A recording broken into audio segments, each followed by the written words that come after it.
kagabi, kahapon. Kasi try out ko ako kasi isa sa hindi ko. Gagamitin ko kasi sabi ko, Daddy, ang ganda! Hala, gusto ko mangyayari buhay ko! Sabi ko, gano'n sa kanya. Tapos yun nga, kaya ito, gamit ko dito ng Sunday ito.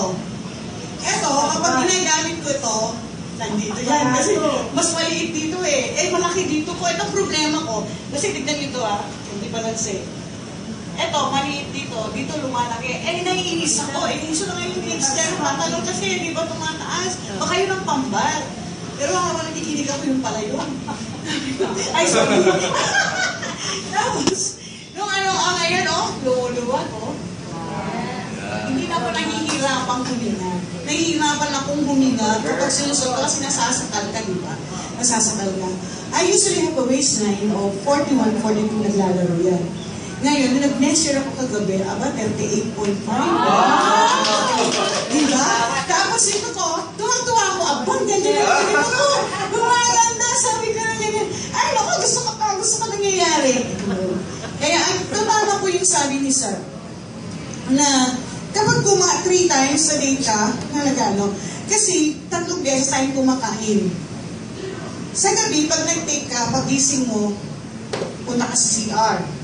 Napapansin ko pa rin ito, na kapag nag-take din kami ng lunch, after a few minutes yan, antayin mo, pupunta ka na naman ng CR, ipupus din niya yung kinain mo sa umaga, kung kumain ka.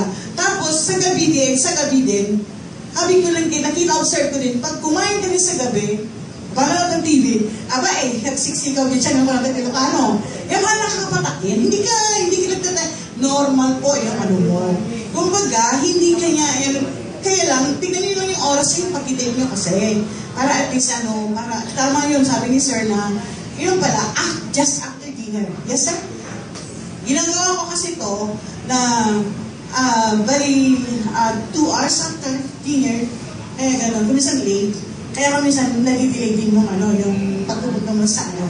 Pero gano'n pala yun. Pero yung na-observe ko talaga, after meal, talagang pinupos din niya yung metabolism mo talaga, ina-active niya talaga.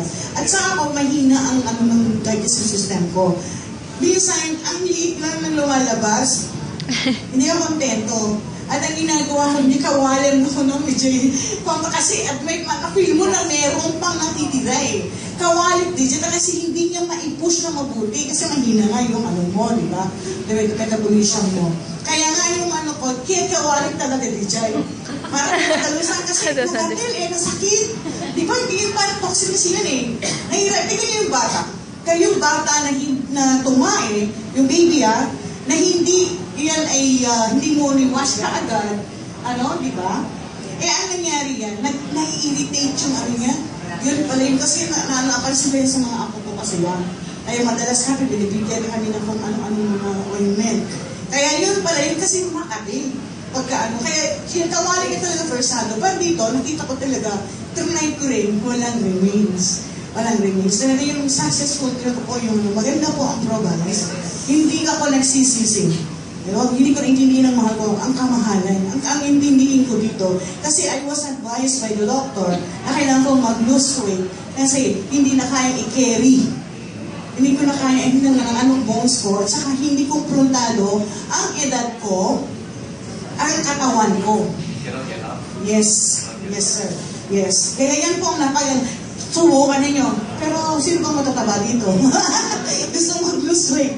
Try nyo po. Try nyo 7 days na. Tuwang-tuwa na ako talaga. Tignan nyo, grabe.